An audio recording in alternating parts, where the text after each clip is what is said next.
show 'em how we ride. Here in Naptown, show 'em how we riding. Up in our town, show 'em how we ride. Here in Naptown, show 'em how we ride. This how we ride, this how we get down. Rolling through the hood, rise clean as hell. But I ain't got no Twinkies, dog, that's how I stay out the jail.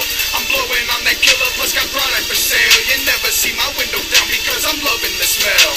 Them bubbles hella deep as I roll up a post. But if I see them flashing like you know my white ass be go. Hey, what's up, y'all? This is Twit up here with IndianaJuggalo.net with White Boy Wade from Tre-17. What's cracking? Yes, sir. What's cracking, Juggalos? What's happening, Tre-17 fans? Appreciate y'all tuning in and showing support.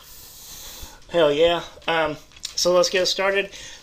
So are you born and raised in Indianapolis? Oh, yeah, definitely, no doubt. Southside, English and State, where I found square, born and raised, all day. Right on. So me and you know each other a little bit. Me knowing you as an old school juggalo. When was the first time that you heard ICP? Oh man, that's a good one. Let's see. I would probably be my freshman year in high school. Man, it was around the end of the Riddle Box era, right before Malenko was about to drop, and I heard Riddle Box. I got so hyped up because I knew this Malenko was coming out, and then we go to get it. Mr. Disney had already pulled it off the shelf, so that's right at the time. Like I said, the first thing that got me listening to ICP was Riddle Box, and then I was anticipating, Malenko, and that'd be around the freshman year of my high school. Oh yeah. It didn't stop for a long time, bro. Started a lot of craziness up. Right. Have you been following any of the changes with Psychopathic Records here recently? Yeah. What are your thoughts on that? Yeah, I have. Man, personally, Twisted has always been my favorite act on Psychopathic Records. I mean, I got Twisted tatted on my right forearm, man. It's there for life, regardless what happens. You know what I mean? But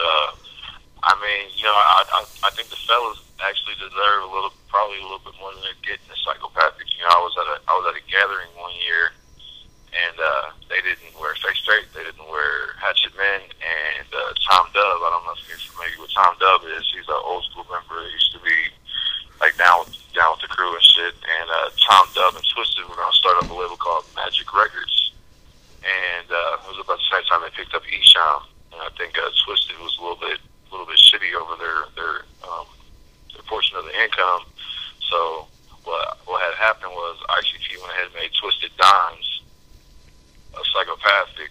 They got their little diamond charms, and I guess that made them happy for another however long. Was it 2012? Yeah. So that's what kept them there that long, and I'm sure they were ready for change, man. I mean, I think they want to sign some of their own acts and have more freedom to do with their music what they want. I wouldn't be surprised if they shed the face paint. If they what? They shed the face paint. I wouldn't be surprised if they come out and shed the face paint. I think they'll probably keep the name, but it wouldn't surprise me if they shed the face paint. And if they don't start their own label, it might seem a little strange. I don't know. I hope not. Hell yeah, I hope they start their own label, but what can you do? Yeah. Have you followed, any of the Juggalo scene? Are you still in the scene? I mean... Definitely, man. You gotta realize, man, I have much of a childhood, so, the childhood I did have, that's all.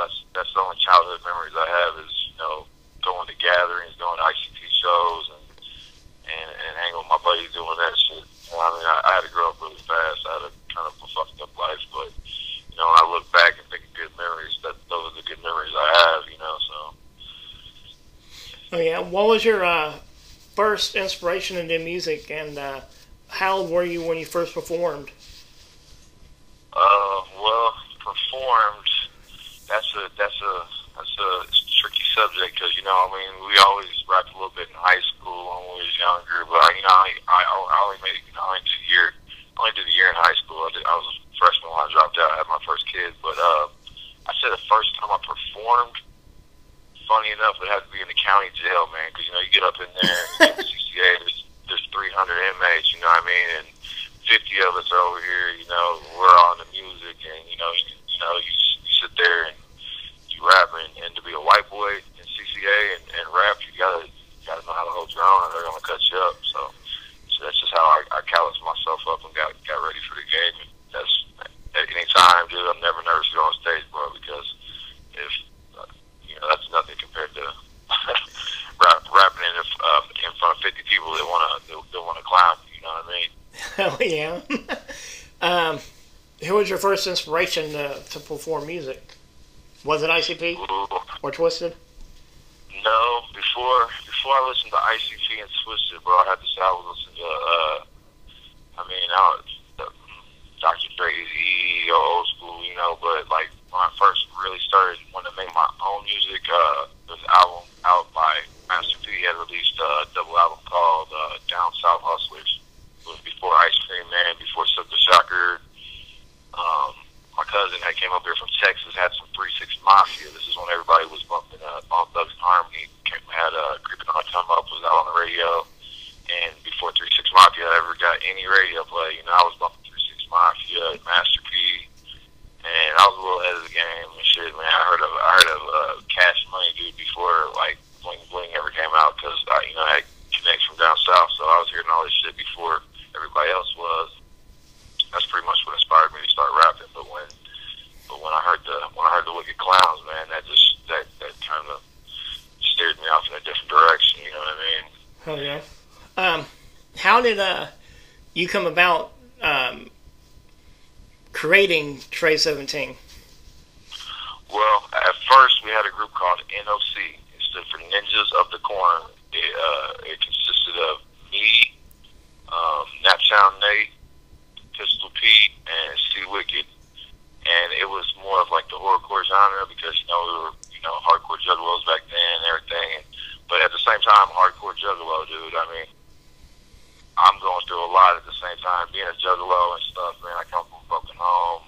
You know what I mean? I've had it sucked up, most of my life, just to get by and shit. So at the same time, I'm at these ICT shows and stuff, and I love the wicked shit, dude. And and when I started making my own shit, I just kind of wanted to keep it real. You know what I mean? Cause, you can say horrorcore all day long, but I mean, you ain't really seen horrorcore till you seen a crackhead picking through the carpet trying to find a piece of rock. You know what I mean? Yeah. That's some real shit. You know what I mean? So that's what I felt like rapping about. You know what I mean? We kind of steered away from the NOC and took three members of the NOC and added another one, and that's how Tre-17 was performing. Tre being German for 3 and 17 being standing for that was for ICP. That was right there because that's we were big fans. You know what I mean? We put 17 in there. And Tre is from I went to Tech High School, and if everybody at Tech High School is either claiming Tre-O, Tre 4, Tre 8. You know what I mean? It's all 38th Street. 30th Street, it's gang shit. So it was like, you know what? We're going to make it bigger than that. We're going to make this whole motherfucking city. Tre-17, 317. Hell yeah. Can you, who was the biggest name that Tre-17 or you have opened for in the many years that you guys have been putting it down? Oh, man, that's hard to say because, I've opened up for each of them quite many times, and he's probably one of my favorite rappers, man. But I have to say, I don't know, man. Lil White we've opened up for, but he's not very big. I say Spice One to me is the biggest rapper that we have opened up for. But you gotta understand, Spice One is actually a friend. You know what I mean? We've hung out with Spice One over periods of times, and as Esham, but other groups Project Born, I respect them. I can't, I don't want to put anyone over any other act. You know what I mean? They all have their own. Their own thing going on. I don't want to say anyone's better than anyone else, but as far as OG in the game, to me, it'd have to be Spice One. You know what I mean? Yeah, Spice One's a legend in the game. I mean, he's been around forever. Yeah, he's a real humble dude. He's real cool, bro. He's you wouldn't believe it. I mean, I got to know him, and he's a real humble dude, man. Speaking of Esham, you have worked quite a bit with him. Yes, sir. What is your perspective in general about him. I mean, how was it to get to know him? I mean, you told me a story a little while back when you were here about how you ran the merch booth and how he treated you guys afterwards. Can you go ahead and share that? Yeah. Well, actually, me and my homie, a lot of people might know him as Smog. His name's Kyle. We went down to Kalamazoo. It was actually in Kalamazoo. We drove down there. My buddy Kyle runs the Hell of a Store, or not Hell of a Store, it's now Suicidal Store. But you could type in acid rap and get to that. I guess they took acid rap back over from the guy that previously was running it. Because I guess a lot of people got screwed over from merchandise, which it had nothing to do with D-Sound. It had to do with D-Sound's management. So D-Sound got a bad name through some bad management, like people ordering merchandise and it's not coming through, and a lot of stuff got misconstrued. D-Sound's really a cool dude, man. Like when he came up to the show in Kalamazoo and saw us working the booth, he was like, here, I'm putting my homies behind the booth. Y'all come backstage with me. Handed me a bottle of hand. Like, you help yourself, bro. Here's booze, here's hoes, here's booze, help yourself. You know what I mean? He's a real humble dude. He's real nice. He don't talk a lot. He's an OG. He just kind of sits back and listens. You know what I mean? But by no means is he like a lot of people think he's like, oh, I hate Juggalos, blah blah blah. Nah, bro. Believe me, he'd rather have a working relationship with Psychopathic Records than not have a working relationship with Psychopathic Records. It's just differences over the years, man. It's like, brothers fight. So I wouldn't be surprised if they at one point they started working back together again. You know what I mean? That's cool. I like to see that, definitely. With Tre-17, is there one album that stands out above all the rest to you? Well, see, there's only one official Tre-17 album. Now there's a couple there's a samplers that we handed out, and then we got the full Strap Sound albums, 18 songs, and that definitely have to be the best CD because, that's probably 4 years of work, and we just handpicked 18 songs to put on the CD that we thought were best. We probably got another CD worth of stuff to put out right now, but we got a lot more stuff in the works. So I scrap just as much as I use, man. I'm really picky about what goes on the album. You know what I mean? So I definitely say Strap Sound. Hell yeah. I would say, in the past 2 or 3 years, there has been a real lot of noise going on, with Tre-17. What's been happening? What's been going down? Basically, I can put it to you like this, all right? When you got these rappers out here that do every show that they get thrown at them, they do every cameo, this is the first phone interview I've done, bro. I've been offered before, but since you're my homie, I agreed to do it. But, there's a lot of rappers out here that's, saying they're doing this, saying they're doing that, bro, but, you know me, I'm in the streets, I'm actually doing this shit, bro. I don't really have time to sit in the studio all day and make beats and make tracks. I'm actually out here doing what these cats are rapping about. There ain't no fake shit in my CD. You can listen to it from front to back. Everything I say is true, bro. Raised by a junkie in the streets from fucking 10th Street to Fountain Square all my life, bro. That's all I know is how to work the scales. I have no trade, and I stay paid, bro. That's all I can say, man. I gotta put hustling first and music second. Hell yeah. I got 4 kids. I gotta feed them. You know what I mean? Have you been working along with the Tre-17 Productions? Yeah, that's the thing. I run the Tre-17 Productions, man. Anything you hear recorded that has the Tre-17 Productions logo on, that's engineered by me. The beats are actually made by a guy named Mr. Helitite. He's done work with a lot of Texas musicians such as Zero, Trailer Truth, UGK. He's done a couple beats for UGK, K-Reno. He's part of the Screwed Up Coalition. R.I.P. DJ Screw. Bulletproof and the Fool just released a single today. It gave you a shout out on it, and Tre-17 Productions. Did you have a lot to do with that album coming out?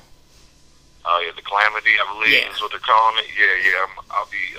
I'll be engineering that whole album, man. I've known Bulletproof, man. I saw Bulletproof get on the stage when he was 16 years old in front of a crowd full of people and rock that motherfucker by himself. Ever since I seen that shit, I've had respect for the dude, and I try to help him out as much as I can. And I definitely put 100% behind them dudes, and I'll push this shit like it's my own. You know what I mean?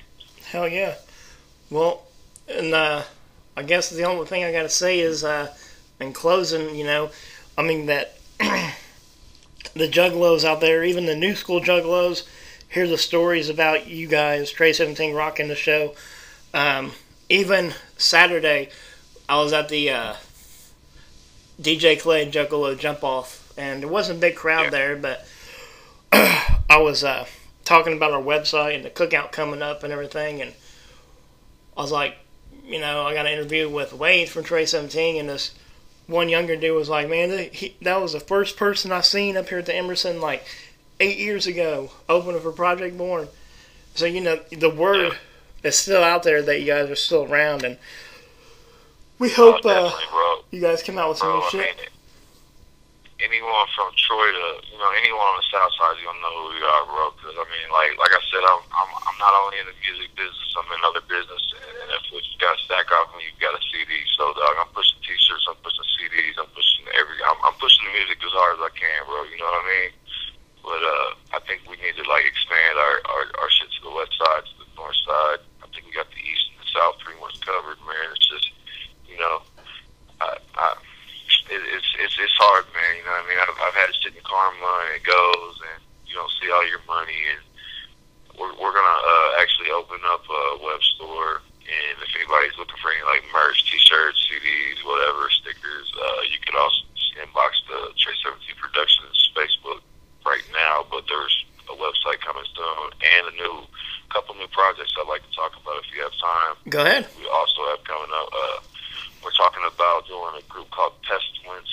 It's going to be me Bulletproof, and I don't know if you're familiar with Madness from Bedlam. I've already talked to him on it. He's going to come down to Indy and record the album, and I don't know, I'm being an old school juggalo, man. Bedlam was one of my favorite old school groups, you know. Hell yeah. I respect them.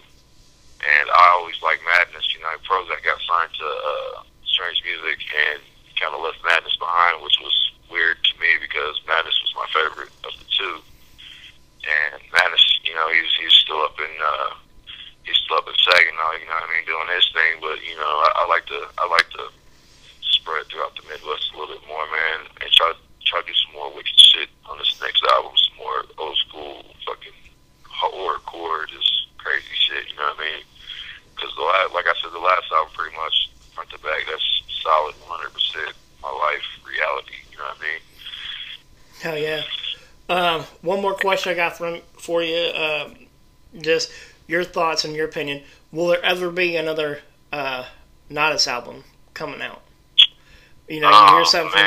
You hear something each time, once, twice. I would say yes, but that's purely speculation at this point in time. Right. I can't share any inside information that I have, but I would bet on it if I was a betting man. Cool. And you might be on the lookout for the next album. It'll have Isham on it also. It'll have Mastermind. It'll have Madness, and it'll also have Young Bleed from Strange Music. So that's what we got on it so far, and we're still working on it, man. I know it takes a long time for us to put out shit, man. But like I said, dude, I gotta hustle first and do music second. You know what I mean? That's just the cards I was dealt.